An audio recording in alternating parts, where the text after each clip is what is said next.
श्रीपरमात्मने नमः। अथ पञ्चदशोऽध्यायः। श्रीभगवानुवाच ऊर्ध्वमूलमधः शाखमश्वत्थं प्राहुरव्ययम् छन्दांसि यस्य पर्णानि यस्तं वेद स वेदवित्। अधश्चोर्ध्वं प्रसृतास्तस्य शाखा गुणप्रवृद्धा विषयप्रवालाः। अधश्च मूलान्यनुसन्ततानि कर्मानुबन्धीनि मनुष्यलोके। न रूपमस्येह तथोपलभ्यते नान्तो न चादिर्न च सम्प्रतिष्ठा। अश्वत्थमेनं सुविरूढमूलमसङ्गशस्त्रेण दृढेन छित्त्वा ततः पदं तत्परिमार्गितव्यं यस्मिन् गता न निवर्तन्ति भूयः। तमेव चाद्यं पुरुषं प्रपद्ये यतः प्रवृत्तिः प्रसृता पुराणी। निर्मानमोहाजितसङ्गदोषा अध्यात्मनित्या विनिवृत्तकामाः। द्वन्द्वैर्विमुक्ताः सुखदुःखसंज्ञैर्गच्छन्त्यमूढाः पदमव्ययं तत्। न तद्भासयते सूर्यो न शशाङ्को न पावकः यद्गत्वा न निवर्तन्ते तद्धाम परमं मम।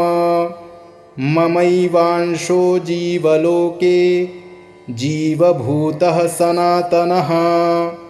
मनः षष्ठानि इन्द्रियाणि प्रकृतिस्थानि कर्षति। शरीरं यदवाप्नोति पश्चाप्युत्क्रामतीश्वरः। गृहीत्वैतानि संयाति वायुर्गन्धानि वाशयात्। श्रोत्रं चक्षुः स्पर्शनं च रसनं घ्राणमेव च। अधिष्ठाय मनश्चायं विषयानुपसेवते। उत्क्रामन्तं स्थितं वापि भुञ्जानं वा गुणान्वितं।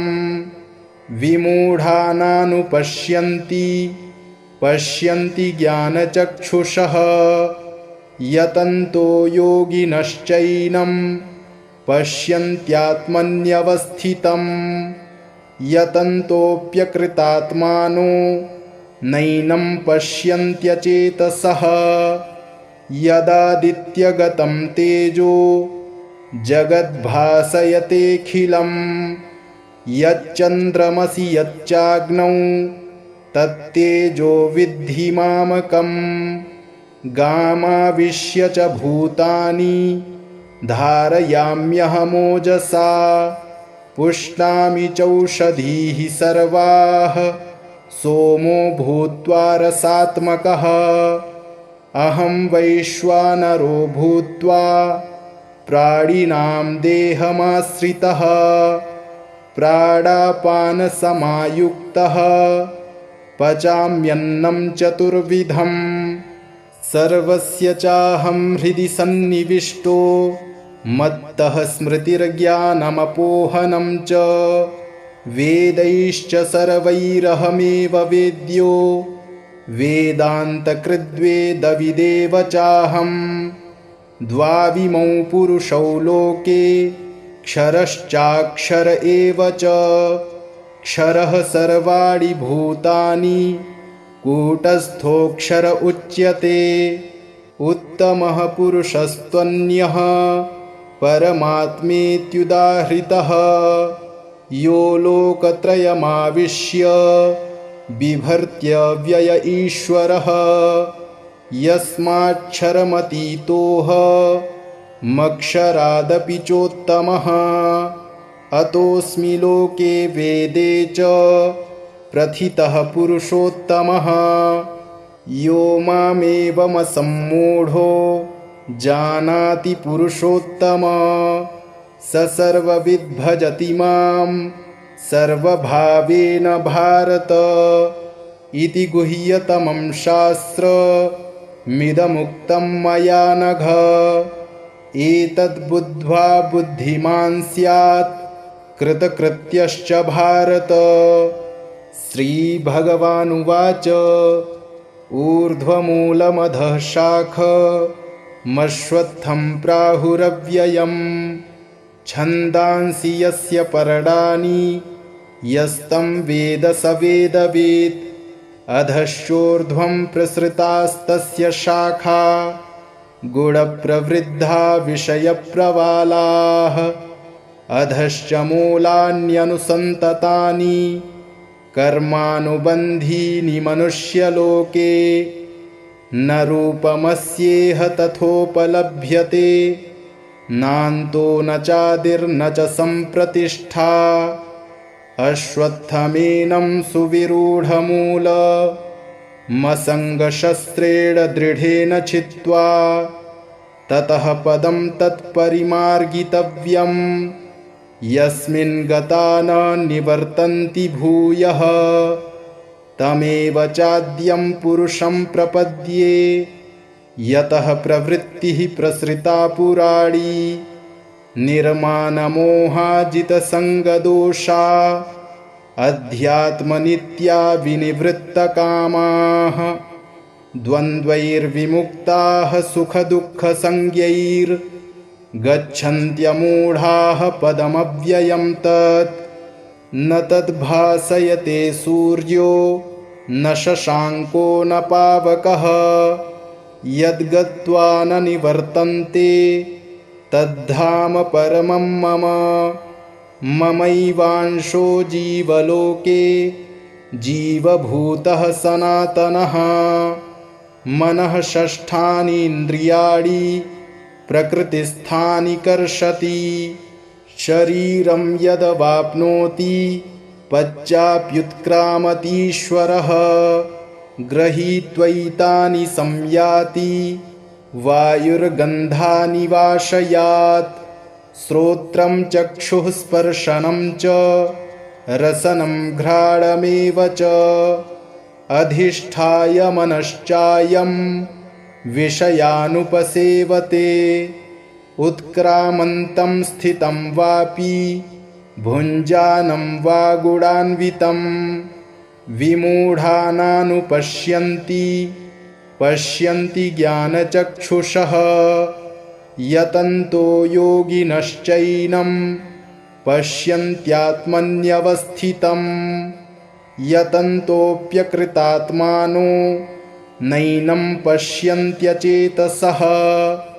यदादित्यगतं तेजो जगद्भासयतेऽखिलं। यच्चन्द्रमसि यच्चाग्नौ तत्तेजो विद्धि मामकम्। गामाविश्य च भूतानि धारयाम्यहमोजसा। पुष्णामि चौषधीः सर्वाः सोमो भूत्वा रसात्मकः। अहं वैश्वानरो भूत्वा प्राणिनां देहमाश्रितः। प्राणापानसमायुक्तः पचाम्यन्नं चतुर्विधम्। सर्वस्य चाहं हृदि सन्निविष्टो मत्तः स्मृतिर्ज्ञानमपोहनं च। वेदैश्च सर्वैरहमेव वेद्यो वेदान्तकृद्वेदविदेव चाहम्। द्वाविमौ पुरुषौ लोके क्षरश्चाक्षर एव च। क्षरः सर्वाणि भूतानि कूटस्थोऽक्षर उच्यते। उत्तमः पुरुषस्त्वन्यः परमात्मेत्युदाहृतः। यो लोकत्रयमाविश्य बिभर्त्यव्यय ईश्वरः। यस्माक्षरमतीतोऽहमक्षरादपि चोत्तमः। अतोऽस्मि लोके वेदे च प्रथितः पुरुषोत्तमः। यो मामेवमसम्मूढो जानाति पुरुषोत्तम। स सर्वविद् भजति मां सर्वभावेन भारत। इति गुह्यतमं शास्त्रमिदमुक्तं मया नघ। एतद्बुद्ध्वा बुद्धिमान् स्यात् कृतकृत्यश्च भारत। श्रीभगवानुवाच ऊर्ध्वमूलमधः शाखमश्वत्थं प्राहुरव्ययम् छन्दांसि यस्य पर्णानि यस्तं वेद स वेदवित्। अधश्चोर्ध्वं प्रसृतास्तस्य शाखा गुणप्रवृद्धा विषयप्रवालाः। अधश्च मूलान्यनुसन्ततानि कर्मानुबन्धीनि मनुष्यलोके। न रूपमस्येह तथोपलभ्यते नान्तो न चादिर्न च सम्प्रतिष्ठा। अश्वत्थमेनं सुविरूढमूलमसङ्गशस्त्रेण दृढेन छित्त्वा ततः पदं तत्परिमार्गितव्यम् यस्मिन् गता न निवर्तन्ति भूयः। तमेव चाद्यं पुरुषं प्रपद्ये यतः प्रवृत्तिः प्रसृता पुराणी। निर्मानमोहाजितसङ्गदोषा अध्यात्मनित्या विनिवृत्तकामाः। द्वन्द्वैर्विमुक्ताः सुखदुःखसंज्ञैर्गच्छन्त्यमूढाः पदमव्ययं तत्। न तद्भासयते सूर्यो न शशाङ्को न पावकः। यद्गत्वा न निवर्तन्ते तद्धाम परमं मम। ममैवांशो जीवलोके जीवभूतः सनातनः। मनः षष्ठानि इन्द्रियाणि प्रकृतिस्थानि कर्षति। शरीरं यदवाप्नोति पश्चाप्युत्क्रामतीश्वरः। गृहीत्वैतानि संयाति वायुर्गन्धानि वाशयात्। श्रोत्रं चक्षुः स्पर्शनं च रसनं घ्राणमेव च। अधिष्ठाय मनश्चायं विषयानुपसेवते। उत्क्रामन्तं स्थितं वापि भुञ्जानं वा गुणान्वितं। विमूढानानुपश्यन्ति पश्यन्ति ज्ञानचक्षुषः। यतन्तो योगिनश्चैनं पश्यन्त्यात्मन्यवस्थितं। यतन्तोऽप्यकृतात्मानो नैनं पश्यन्त्यचेतसः। यदादित्यगतं तेजो जगद्भासयतेऽखिलम्।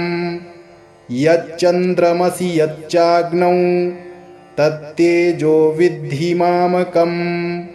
गामाविश्य च भूतानि धारयाम्यहमोजसा। पुष्णामि चौषधीः सर्वाः सोमो भूत्वा रसात्मकः। अहं वैश्वानरो भूत्वा प्राणिनां देहमाश्रितः। प्राणापानसमायुक्तः पचाम्यन्नं चतुर्विधम्।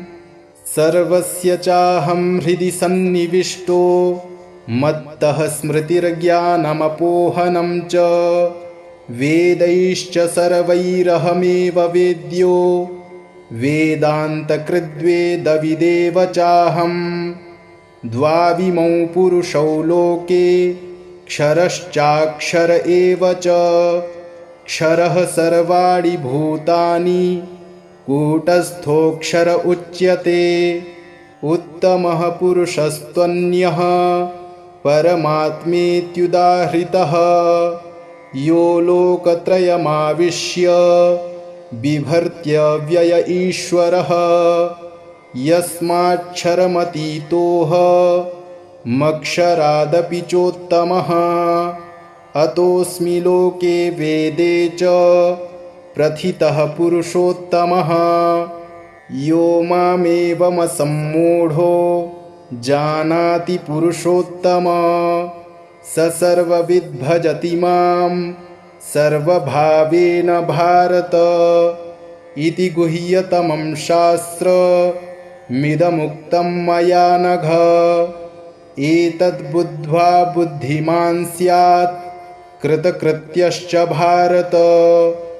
श्रीभगवानुवाच ऊर्ध्वमूलमधः शाखमश्वत्थं प्राहुरव्ययम् छन्दांसि यस्य पर्णानि यस्तं वेद स वेदवित्। अधश्चोर्ध्वं प्रसृतास्तस्य शाखा गुणप्रवृद्धा विषयप्रवालाः। अधश्च मूलान्यनुसन्ततानि कर्मानुबन्धीनि मनुष्यलोके। न रूपमस्येह तथोपलभ्यते नान्तो न चादिर्न च सम्प्रतिष्ठा। अश्वत्थमेनं सुविरूढमूलमसङ्गशस्त्रेण दृढेन छित्त्वा ततः पदं तत्परिमार्गितव्यम् यस्मिन् गता न निवर्तन्ति भूयः। तमेव चाद्यं पुरुषं प्रपद्ये यतः प्रवृत्तिः प्रसृता पुराणी। निर्मानमोहाजितसङ्गदोषा अध्यात्मनित्या विनिवृत्तकामाः। द्वन्द्वैर्विमुक्ताः सुखदुःखसंज्ञैर्गच्छन्त्यमूढाः पदमव्ययं तत्। न तद्भासयते सूर्यो न शशाङ्को न पावकः। यद्गत्वा न निवर्तन्ते तद्धाम परमं मम। ममैवांशो जीवलोके जीवभूतः सनातनः। मनः षष्ठानि इन्द्रियाणि प्रकृतिस्थानि कर्षति। शरीरं यदवाप्नोति पश्चाप्युत्क्रामतीश्वरः। गृहीत्वैतानि संयाति वायुर्गन्धानि वाशयात्। श्रोत्रं चक्षुः स्पर्शनं च रसनं घ्राणमेव च। अधिष्ठाय मनश्चायं विषयानुपसेवते। उत्क्रामन्तं स्थितं वापि भुञ्जानं वा गुणान्वितं। विमूढानानुपश्यन्ति पश्यन्ति ज्ञानचक्षुषः। यतन्तो योगिनश्चैनं पश्यन्त्यात्मन्यवस्थितं। यतन्तोऽप्यकृतात्मानो नैनं पश्यन्त्यचेतसः। यदादित्यगतं तेजो जगद्भासयतेऽखिलम्। यच्चन्द्रमसि यच्चाग्नौ तत्तेजो विद्धि मामकम्। गामाविश्य च भूतानि धारयाम्यहमोजसा। पुष्णामि चौषधीः सर्वाः सोमो भूत्वा रसात्मकः। अहं वैश्वानरो भूत्वा प्राणिनां देहमाश्रितः। प्राणापानसमायुक्तः पचाम्यन्नं चतुर्विधम्। सर्वस्य चाहं हृदि सन्निविष्टो मत्तः स्मृतिर्ज्ञानमपोहनं च। वेदैश्च सर्वैरहमेव वेद्यो वेदान्तकृद्वेदविदेव चाहं। द्वाविमौ पुरुषौ लोके क्षरश्चाक्षर एव च। क्षरः सर्वाणि भूतानि कूटस्थोऽक्षर उच्यते। उत्तमः पुरुषस्त्वन्यः परमात्मेत्युदाहृतः।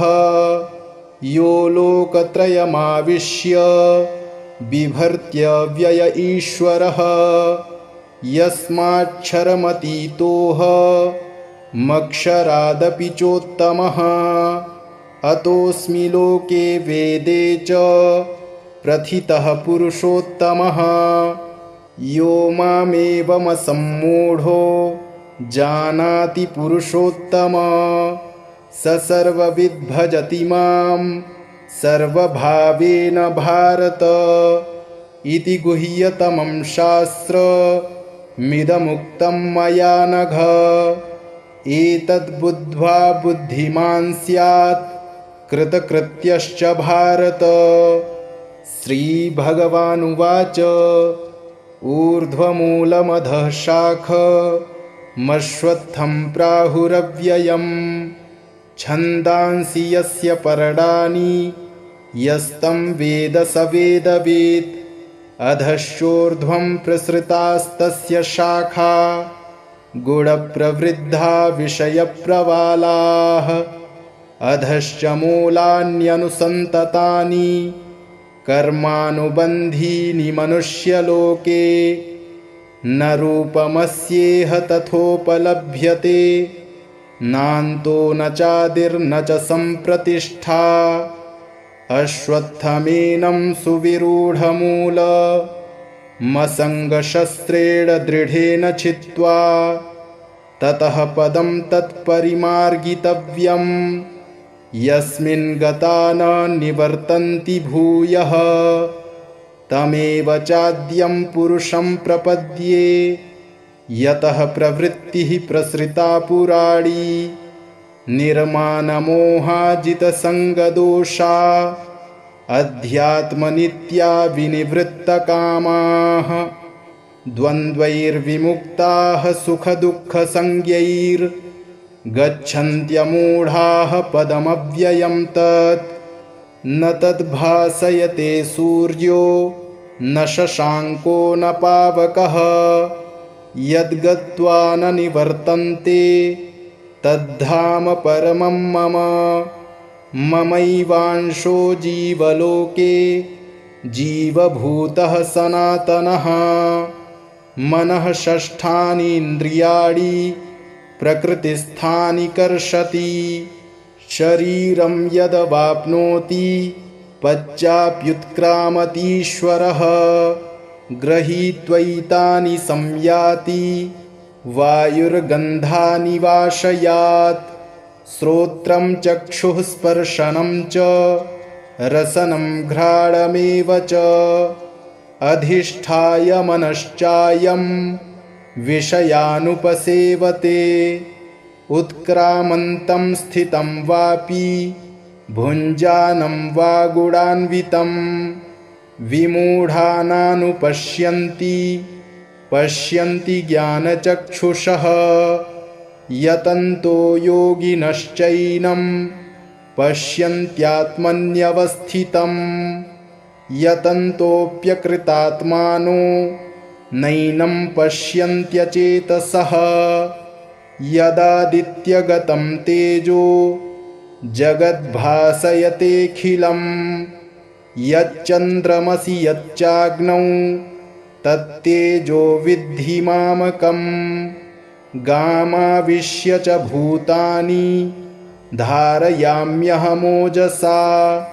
पुष्णामि चौषधीः सर्वाः सोमो भूत्वा रसात्मकः। अहं वैश्वानरो भूत्वा प्राणिनां देहमाश्रितः। प्राणापानसमायुक्तः पचाम्यन्नं चतुर्विधम्। सर्वस्य चाहं हृदि सन्निविष्टो मत्तः स्मृतिर्ज्ञानमपोहनं च। वेदैश्च सर्वैरहमेव वेद्यो वेदान्तकृद्वेदविदेव चाहं। द्वाविमौ पुरुषौ लोके क्षरश्चाक्षर एव च। क्षरः सर्वाणि भूतानि कूटस्थोऽक्षर उच्यते। उत्तमः पुरुषस्त्वन्यः परमात्मेत्युदाहृतः। यो लोकत्रयमाविश्य बिभर्त्यव्यय ईश्वरः। यस्माक्षरमतीतोऽहमक्षरादपि चोत्तमः। अतोऽस्मि लोके वेदे च प्रथितः पुरुषोत्तमः। यो मामेवमसम्मूढो जानाति पुरुषोत्तम स सर्वविद् भजति मां सर्वभावेन भारत इति गुह्यतमं शास्त्रमिदमुक्तं मया नघ। एतद्बुद्ध्वा बुद्धिमान् स्यात् कृतकृत्यश्च भारत। श्रीभगवानुवाच ऊर्ध्वमूलमधः शाखमश्वत्थं प्राहुरव्ययम् छन्दांसि यस्य पर्णानि यस्तं वेद स वेदवित्। अधश्चोर्ध्वं प्रसृतास्तस्य शाखा गुणप्रवृद्धा विषयप्रवालाः। अधश्च मूलान्यनुसन्ततानि कर्मानुबन्धीनि मनुष्यलोके। न रूपमस्येह तथोपलभ्यते नान्तो न चादिर्न च सम्प्रतिष्ठा। अश्वत्थमेनं सुविरूढमूलमसङ्गशस्त्रेण दृढेन छित्त्वा ततः पदं तत्परिमार्गितव्यं यस्मिन् गता न निवर्तन्ति भूयः। तमेव चाद्यं पुरुषं प्रपद्ये यतः प्रवृत्तिः प्रसृता पुराणी। निर्मानमोहाजितसङ्गदोषा अध्यात्मनित्या विनिवृत्तकामाः। द्वन्द्वैर्विमुक्ताः सुखदुःखसंज्ञैर्गच्छन्त्यमूढाः पदमव्ययं तत्। न तद्भासयते सूर्यो न शशाङ्को न पावकः यद्गत्वा न निवर्तन्ते तद्धाम परमं मम। ममैवांशो जीवलोके जीवभूतः सनातनः। मनः षष्ठानि इन्द्रियाणि प्रकृतिस्थानि कर्षति। शरीरं यदवाप्नोति पश्चाप्युत्क्रामतीश्वरः। गृहीत्वैतानि संयाति वायुर्गन्धानि वाशयात्। श्रोत्रं चक्षुः स्पर्शनं च रसनं घ्राणमेव च। अधिष्ठाय मनश्चायं विषयानुपसेवते। उत्क्रामन्तं स्थितं वापि भुञ्जानं वा गुणान्वितं। विमूढानानुपश्यन्ति पश्यन्ति ज्ञानचक्षुषः। यतन्तो योगिनश्चैनं पश्यन्त्यात्मन्यवस्थितं। यतन्तोऽप्यकृतात्मानो नैनं पश्यन्त्यचेतसः। यदादित्यगतं तेजो जगद्भासयतेऽखिलं। यच्चन्द्रमसि यच्चाग्नौ तत्तेजो विद्धि मामकम्। गामाविश्य च भूतानि धारयाम्यहमोजसा। पुष्णामि चौषधीः सर्वाः सोमो भूत्वा रसात्मकः। अहं वैश्वानरो भूत्वा प्राणिनां देहमाश्रितः। प्राणापानसमायुक्तः पचाम्यन्नं चतुर्विधम्। सर्वस्य चाहं हृदि सन्निविष्टो मत्तः स्मृतिर्ज्ञानमपोहनं च।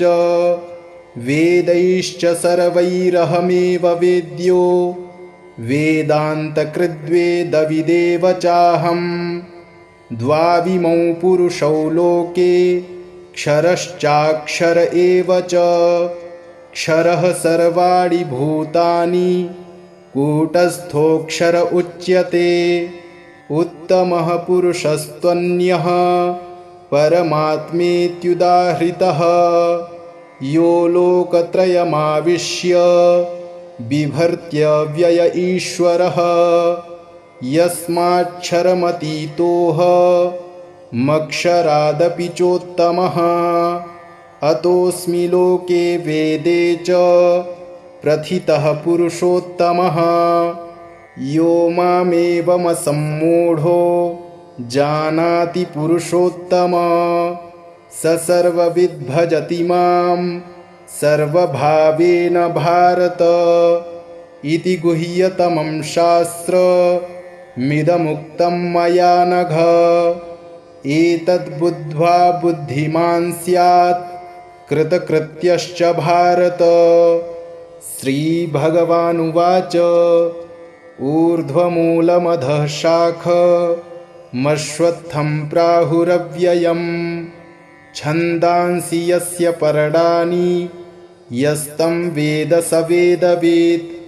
अधश्चोर्ध्वं प्रसृतास्तस्य शाखा गुणप्रवृद्धा विषयप्रवालाः। अधश्च मूलान्यनुसन्ततानि कर्मानुबन्धीनि मनुष्यलोके। न रूपमस्येह तथोपलभ्यते नान्तो न चादिर्न च सम्प्रतिष्ठा। अश्वत्थमेनं सुविरूढमूलमसङ्गशस्त्रेण दृढेन छित्त्वा ततः पदं तत्परिमार्गितव्यम् यस्मिन् गता न निवर्तन्ति भूयः। तमेव चाद्यं पुरुषं प्रपद्ये यतः प्रवृत्तिः प्रसृता पुराणी। निर्मानमोहाजितसङ्गदोषा अध्यात्मनित्या विनिवृत्तकामाः। द्वन्द्वैर्विमुक्ताः सुखदुःखसंज्ञैर्गच्छन्त्यमूढाः पदमव्ययं तत्। न तद्भासयते सूर्यो न शशाङ्को न पावकः यद्गत्वा न निवर्तन्ते तद्धाम परमं मम। ममैवांशो जीवलोके जीवभूतः सनातनः। मनः षष्ठानि इन्द्रियाणि प्रकृतिस्थानि कर्षति। शरीरं यदवाप्नोति पश्चाप्युत्क्रामतीश्वरः। गृहीत्वैतानि संयाति वायुर्गन्धानि वाशयात्। श्रोत्रं चक्षुः स्पर्शनं च रसनं घ्राणमेव च। अधिष्ठाय मनश्चायं विषयानुपसेवते। उत्क्रामन्तं स्थितं वापि भुञ्जानं वा गुणान्वितं। विमूढानानुपश्यन्ति पश्यन्ति ज्ञानचक्षुषः। यतन्तो योगिनश्चैनं पश्यन्त्यात्मन्यवस्थितं। यतन्तोऽप्यकृतात्मानो नैनं पश्यन्त्यचेतसः। यदादित्यगतं तेजो जगद्भासयतेऽखिलम्। यच्चन्द्रमसि यच्चाग्नौ तत्तेजो विद्धि मामकम्। गामाविश्य च भूतानि धारयाम्यहमोजसा। पुष्णामि चौषधीः सर्वाः सोमो भूत्वा रसात्मकः। अहं वैश्वानरो भूत्वा प्राणिनां देहमाश्रितः। प्राणापानसमायुक्तः पचाम्यन्नं चतुर्विधम्। सर्वस्य चाहं हृदि सन्निविष्टो मत्तः स्मृतिर्ज्ञानमपोहनं च। वेदैश्च सर्वैरहमेव वेद्यो वेदान्तकृद्वेदविदेव चाहं। द्वाविमौ पुरुषौ लोके क्षरश्चाक्षर एव च। क्षरः सर्वाणि भूतानि कूटस्थोऽक्षर उच्यते। उत्तमः पुरुषस्त्वन्यः परमात्मेत्युदाहृतः। यो लोकत्रयमाविश्य बिभर्त्यव्यय ईश्वरः। यस्माक्षरमतीतोऽहमक्षरादपि चोत्तमः। अतोऽस्मि लोके वेदे च प्रथितः पुरुषोत्तमः यो मामेवमसम्मूढो जानाति पुरुषोत्तम स सर्वविद् भजति मां सर्वभावेन भारत इति गुह्यतमं शास्त्रमिदमुक्तं मया नघ एतद्बुद्ध्वा बुद्धिमान् स्यात् कृतकृत्यश्च भारत। श्रीभगवानुवाच ऊर्ध्वमूलमधः शाखमश्वत्थं प्राहुरव्ययम् छन्दांसि यस्य पर्णानि यस्तं वेद स वेदवित् अधश्चोर्ध्वं प्रसृतास्तस्य शाखा गुणप्रवृद्धा विषयप्रवालाः अधश्च मूलान्यनुसन्ततानि कर्मानुबन्धीनि मनुष्यलोके न रूपमस्येह तथोपलभ्यते नान्तो न चादिर्न च सम्प्रतिष्ठा अश्वत्थमेनं सुविरूढमूलमसङ्गशस्त्रेण दृढेन छित्त्वा ततः पदं तत्परिमार्गितव्यम् यस्मिन् गता न निवर्तन्ति भूयः तमेव चाद्यं पुरुषं प्रपद्ये यतः प्रवृत्तिः प्रसृता पुराणी निर्मानमोहाजितसङ्गदोषा अध्यात्मनित्या विनिवृत्तकामाः द्वन्द्वैर्विमुक्ताः सुखदुःखसंज्ञैर्गच्छन्त्यमूढाः पदमव्ययं तत् न तद्भासयते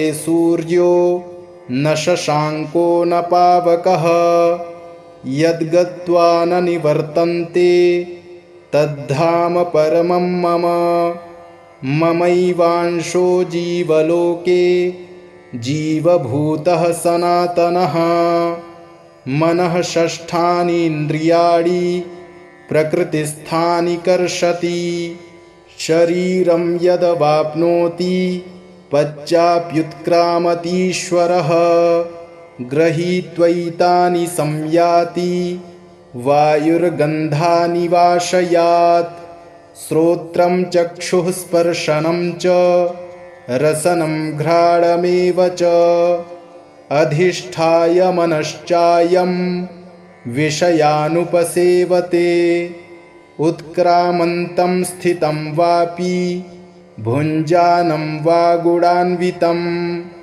विमूढानानुपश्यन्ति पश्यन्ति ज्ञानचक्षुषः यतन्तो योगिनश्चैनं पश्यन्त्यात्मन्यवस्थितं यतन्तोऽप्यकृतात्मानो नैनं पश्यन्त्यचेतसः यदादित्यगतं तेजो जगद्भासयतेऽखिलं यच्चन्द्रमसि यच्चाग्नौ तत्तेजो विद्धि मामकम् गामाविश्य च भूतानि धारयाम्यहमोजसा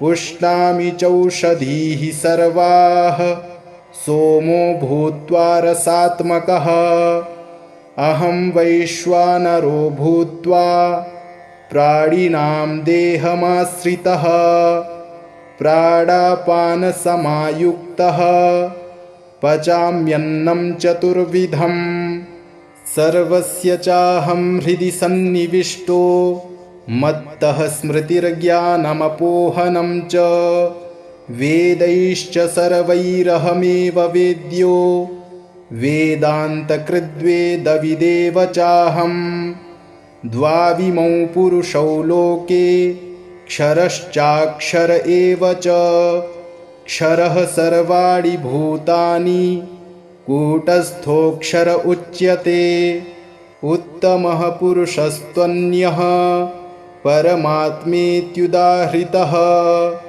यो लोकत्रयमाविश्य बिभर्त्यव्यय ईश्वरः यस्माक्षरमतीतोह मक्षरादपि चोत्तमः अतोऽस्मि लोके वेदे च प्रथितः पुरुषोत्तमः। यो मामेवमसम्मूढो जानाति पुरुषोत्तम स सर्वविद् भजति मां सर्वभावेन भारत। इति गुह्यतमं शास्त्रमिदमुक्तं मया नघ। एतद्बुद्ध्वा बुद्धिमान् स्यात् कृतकृत्यश्च भारत। श्रीभगवानुवाच ऊर्ध्वमूलमधः शाखमश्वत्थं प्राहुरव्ययम् छन्दांसि यस्य पर्णानि यस्तं वेद स वेदवित्। अधश्चोर्ध्वं प्रसृतास्तस्य शाखा गुणप्रवृद्धा विषयप्रवालाः। अधश्च मूलान्यनुसन्ततानि कर्मानुबन्धीनि मनुष्यलोके। न रूपमस्येह तथोपलभ्यते नान्तो न चादिर्न च सम्प्रतिष्ठा। अश्वत्थमेनं सुविरूढमूलमसङ्गशस्त्रेण दृढेन छित्त्वा ततः पदं तत्परिमार्गितव्यम् यस्मिन् गता न निवर्तन्ति भूयः। तमेव चाद्यं पुरुषं प्रपद्ये यतः प्रवृत्तिः प्रसृता पुराणी। निर्मानमोहाजितसङ्गदोषा अध्यात्मनित्या विनिवृत्तकामाः। द्वन्द्वैर्विमुक्ताः सुखदुःखसंज्ञैर्गच्छन्त्यमूढाः पदमव्ययं तत्। न तद्भासयते सूर्यो न शशाङ्को न पावकः। यद्गत्वा न निवर्तन्ते तद्धाम परमं मम। ममैवांशो जीवलोके जीवभूतः सनातनः। मनः षष्ठानि इन्द्रियाणि प्रकृतिस्थानि कर्षति। शरीरं यदवाप्नोति पश्चाप्युत्क्रामतीश्वरः। गृहीत्वैतानि संयाति वायुर्गन्धानि वाशयात्। श्रोत्रं चक्षुः स्पर्शनं च रसनं घ्राणमेव च। अधिष्ठाय मनश्चायं विषयानुपसेवते। उत्क्रामन्तं स्थितं वापि भुञ्जानं वा गुणान्वितं। विमूढानानुपश्यन्ति पश्यन्ति ज्ञानचक्षुषः। यतन्तो योगिनश्चैनं पश्यन्त्यात्मन्यवस्थितं। यतन्तोऽप्यकृतात्मानो नैनं पश्यन्त्यचेतसः। यदादित्यगतं तेजो जगद्भासयतेऽखिलं। यच्चन्द्रमसि यच्चाग्नौ तत्तेजो विद्धि मामकम्। गामाविश्य च भूतानि धारयाम्यहमोजसा। पुष्णामि चौषधीः सर्वाः सोमो भूत्वा रसात्मकः। अहं वैश्वानरो भूत्वा प्राणिनां देहमाश्रितः। प्राणापानसमायुक्तः पचाम्यन्नं चतुर्विधम्। सर्वस्य चाहं हृदि सन्निविष्टो मत्तः स्मृतिर्ज्ञानमपोहनं च। वेदैश्च सर्वैरहमेव वेद्यो वेदान्तकृद्वेदविदेव चाहम्। द्वाविमौ पुरुषौ लोके क्षरश्चाक्षर एव च। क्षरः सर्वाणि भूतानि कूटस्थोऽक्षर उच्यते। उत्तमः पुरुषस्त्वन्यः परमात्मेत्युदाहृतः।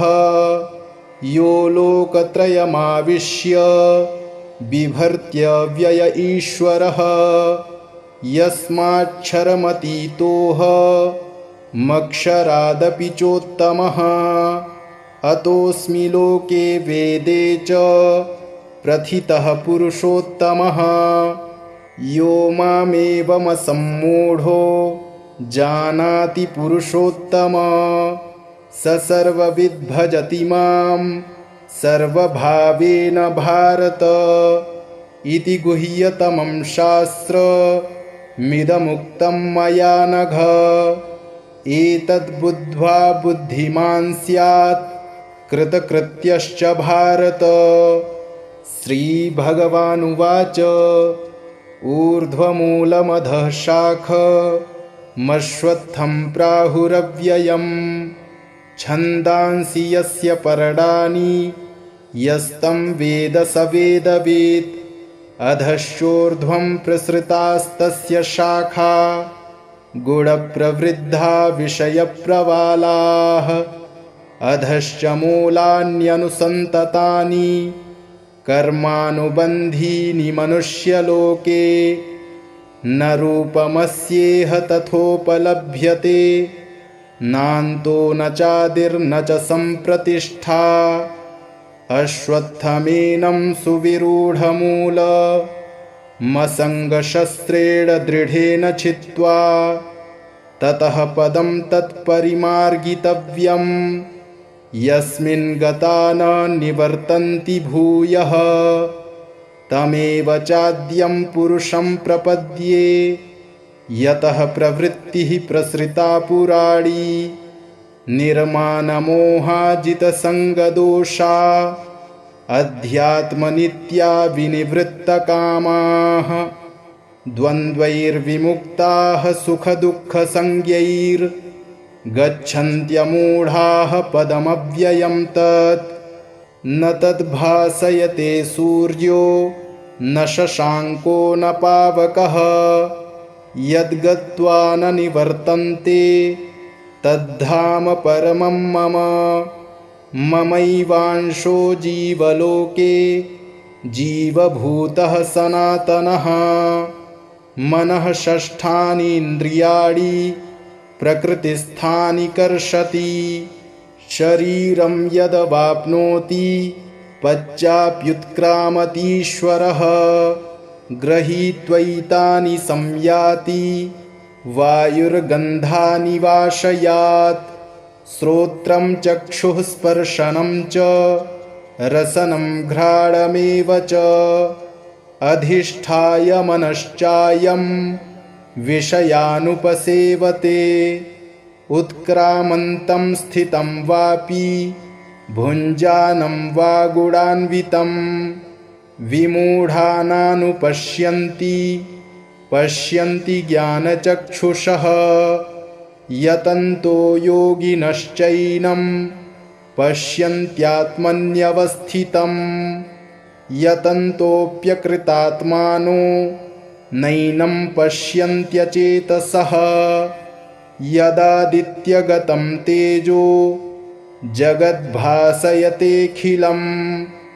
यच्चन्द्रमसि यच्चाग्नौ तत्तेजो विद्धि मामकम् गामाविश्य च भूतानि धारयाम्यहमोजसा पुष्णामि चौषधीः सर्वाः सोमो भूत्वा रसात्मकः अहं वैश्वानरो भूत्वा प्राणिनां देहमाश्रितः प्राणापानसमायुक्तः पचाम्यन्नं चतुर्विधम् सर्वस्य चाहं हृदि सन्निविष्टो मत्तः स्मृतिर्ज्ञानमपोहनं च वेदैश्च सर्वैरहमेव वेद्यो वेदान्तकृद्वेदविदेव चाहं द्वाविमौ पुरुषौ लोके क्षरश्चाक्षर एव च क्षरः सर्वाणि भूतानि कूटस्थोऽक्षर उच्यते उत्तमः पुरुषस्त्वन्यः परमात्मेत्युदाहृतः यो लोकत्रयमाविश्य बिभर्त्यव्यय ईश्वरः यस्माक्षरमतीतोऽहमक्षरादपि चोत्तमः अतोऽस्मि लोके वेदे च प्रथितः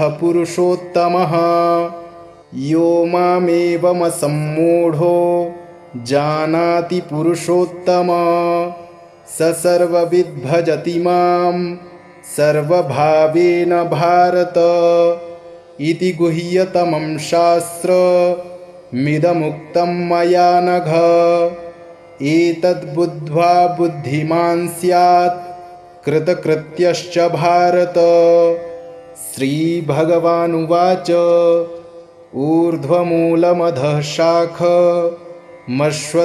प्राहुरव्ययम् छन्दांसि यस्य पर्णानि यस्तं वेद स वेदवित् अधश्चोर्ध्वं प्रसृतास्तस्य शाखा गुणप्रवृद्धा विषयप्रवालाः अधश्च मूलान्यनुसन्ततानि कर्मानुबन्धीनि मनुष्यलोके न रूपमस्येह तथोपलभ्यते नान्तो न चादिर्न च सम्प्रतिष्ठा अश्वत्थमेनं सुविरूढमूलमसङ्गशस्त्रेण दृढेन छित्त्वा ततः पदं तत्परिमार्गितव्यम् यस्मिन् गता न निवर्तन्ति भूयः तमेव चाद्यं पुरुषं प्रपद्ये यतः प्रवृत्तिः प्रसृता पुराणी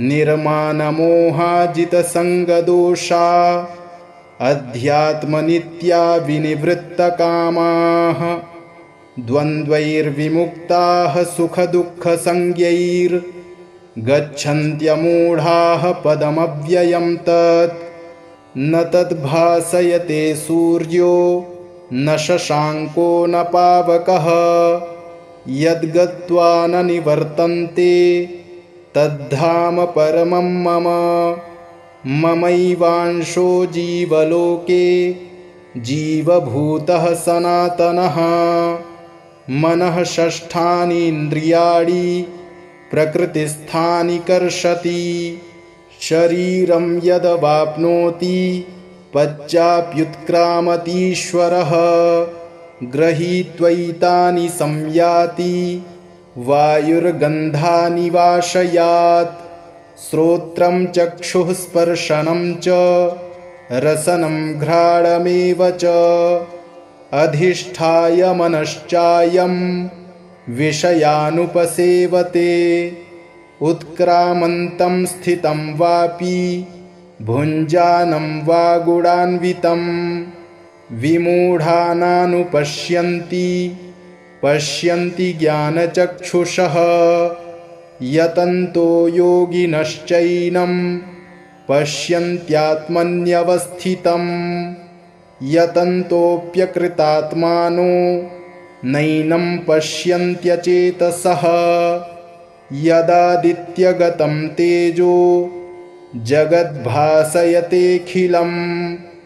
यच्चन्द्रमसि यच्चाग्नौ तत्तेजो विद्धि मामकम् गामाविश्य च भूतानि धारयाम्यहमोजसा पुष्णामि चौषधीः सर्वाः सोमो भूत्वा रसात्मकः अहं वैश्वानरो भूत्वा प्राणिनां देहमाश्रितः प्राणापानसमायुक्तः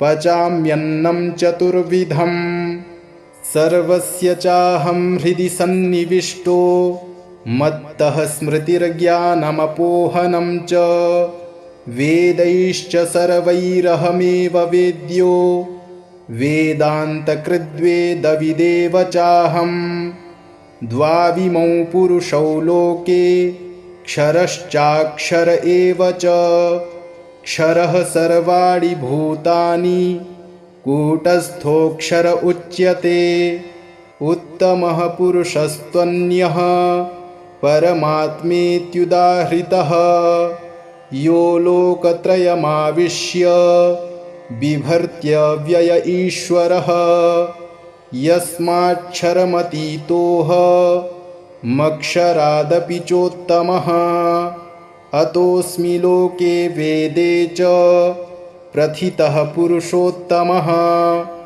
यो मामेवमसम्मूढो जानाति पुरुषोत्तम स सर्वविद् भजति मां सर्वभावेन भारत इति गुह्यतमं शास्त्रमिदमुक्तं मया नघ एतद्बुद्ध्वा बुद्धिमान् स्यात् कृतकृत्यश्च भारत।